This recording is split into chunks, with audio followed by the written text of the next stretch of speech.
My name is John Jeffries. I'm the golf course superintendent at Pinehurst No. 2 in Pinehurst, North Carolina. So Pinehurst was founded in 1895, and golf wasn't in the picture originally. It was a resort to be halfway between Boston and Florida, and a nice place to get away from the cold winters up north. And one day the founder saw some complaints coming in from the dairy herder that there were people hitting these weird balls in his pastures and startling the cows, and they were playing golf. So had a guy from Southern Pines come over and build a 9-hole golf course, and then Donald Ross came, and just one thing led to another, with course 2 opening in 1907 and adding golf courses to where we are today with 9 golf courses and the par 3 course Cradle. So just how it started in 1895 to where we are now. We're often referred to the home as being the home of American golf, where Scotland founded golf and it started there, but as far as golf in America, this is where it was really nurtured and grown. As a golf course superintendent, it is our primary responsibility to provide conditions for our members and guests through the turf grass, the bunkers, the greens, the tees, the fairways, through plant protectant applications, fertilizing, mowing. It's also our responsibility to hire and manage our team, our hourly employees that mow and rake bunkers and cut cups, to our assistant superintendents and spray technicians and interns and everybody that helps make our team, which truly make it possible for us to provide those conditions. I believe the best part about my job is my office is 120 acres outdoors, riding around the golf course, performing tasks, supervising employees, and getting to spend 95% of my day outdoors. There are some indoor responsibilities that we have as superintendents with budgeting and payroll and other things that are probably the least enjoyable parts of our day when we have to go in the office, but we're able to come outside and enjoy the golf course just like our golfers do. The skills that make a successful superintendent, you have to be a good communicator to relate information to membership and also your employees, how to perform their tasks. There's an agronomic background of growing grass and watering and making sensible applications. So there's a varied amount of skills that a superintendent has to possess. Communication, agronomic, business, leadership are all very important in what we do every day. So I grew up in Wendell, North Carolina. I spent my whole life in Wendell, and I went to East Wake High School. And when I turned 16, my parents were like, you really need to kind of find you a little part-time job to do something. And so I went to Wilmar Golf Club and did golf carts. And as I was out there doing golf carts, I looked around and I saw the guys out mowing and raking and doing the things on the course. And I spoke to the owner, Marty Allen, and I said, I really like the carts, but that looks like a lot of fun out there. I'd rather be out mowing and participating with those guys and preparing the golf course. So he allowed me to go be a part of the maintenance team. And after a summer, he said, you can go to school and do this for a living. And I'm like, that's unbelievable. That's awesome. So I went to NC State, got my Bachelor of Science in agronomy, and graduated in 2000, and moved down to Pinehurst after I finished my internship. So during my internship, I was able to network with the superintendent I worked for at the time, other interns, other assistant superintendents, and build a group of people that I worked with professionally and got to know personally, and was able to bounce ideas and thoughts off them on where I should go next, where I should work, and really just fell in love with Pinehurst and decided to stay here. And it's been 21 years and I wouldn't trade it for anything. So with my Bachelor of Science from agronomy from NC State, I was able to pursue this career as a golf course superintendent. We have assistant superintendents, we have spray technicians.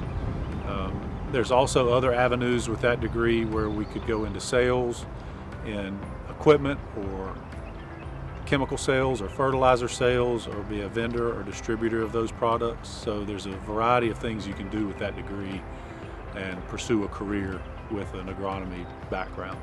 We typically pay interns in this industry when you first come out $12, $13 an hour. Once you've gotten a degree and you're moving up, the pay goes up. Assistant superintendents can make $50,000 to $60,000 a year. Superintendents can make as much as $250,000 to $300,000 a year at the really high-end places.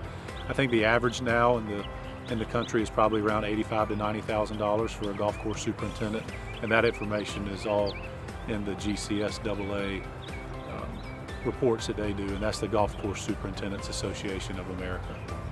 So there's a wide variety of jobs in the golf industry. You've got golf course superintendents, and we take care of the golf courses, but we also rely on vendors through either our equipment manufacturers, our chemical manufacturers, fertilizer sales, distributors of things like tee markers and flag sticks that we buy. So those sales reps are all positions that people who have a similar degree to what I have can pursue. We also have golf professionals that teach lessons and sell merchandise and organize tournaments and events.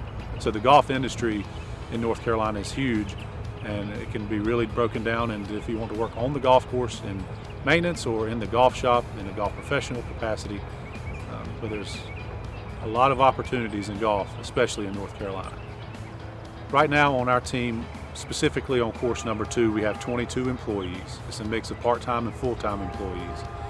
Our golf course maintenance department here at the resort, when fully staffed with 9 golf courses plus our par 3 course, can have as many as 200 employees. I chose golf course maintenance and to become a golf course superintendent because I really loved golf. I love being outdoors. I don't want to be pent up in an office. I want to be out. I love working with the team that we have. It's almost like we're just out here having a good time and providing conditions, interacting with golfers, get to play golf occasionally, and you just can't beat it when the weather's good and the conditions are good and everybody's happy. It's a very satisfying feeling knowing that we've provided conditions that have met or exceeded expectations. If I was entering this industry again 25 years ago when I got started, I would tell someone to just really broaden your horizons. Go somewhere that you may not feel comfortable working, either to a golf course in the Northeast or in Florida or out west, and really experience all that golf has to offer in the United States. It's so flexible where you can work, where you can live. There's golf courses everywhere. Focus on where you may want to work for a long time and settle in after you've experienced some other places. And then really hone in your communication skills, because you're going to have to deal with owners and managers, people you work with, so you'll have to be able to communicate to a wide variety of people. So don't underestimate the importance of communications, relationship building, and team building. There's a lot of challenges when working on the golf course, and unfortunately a lot of them are out of our control, whether it's snow and ice, damage from hurricanes, excessive rainfall to drought. We have to be very flexible in our timing and repairs of the golf course. So it can be a very challenging career because there's so much that is dictated by things that we're not in any control of. So we work very hard to look at the forecast and do things and schedule people. And when you have championships, the stresses of hosting U.S. Opens and providing the conditions for the best players in the world are all challenges, but every time we meet them, it's just an even better reward. The highlight of my career was being an assistant superintendent on course 2 during the back-to-back men's and women's U.S. Opens in 2014. It's a huge honor to host one championship, but to host both in back-to-back weeks and extend those conditions that we delivered for not just 1 week, but the following week was something that's never been done before, and don't really know if it'll ever be done again.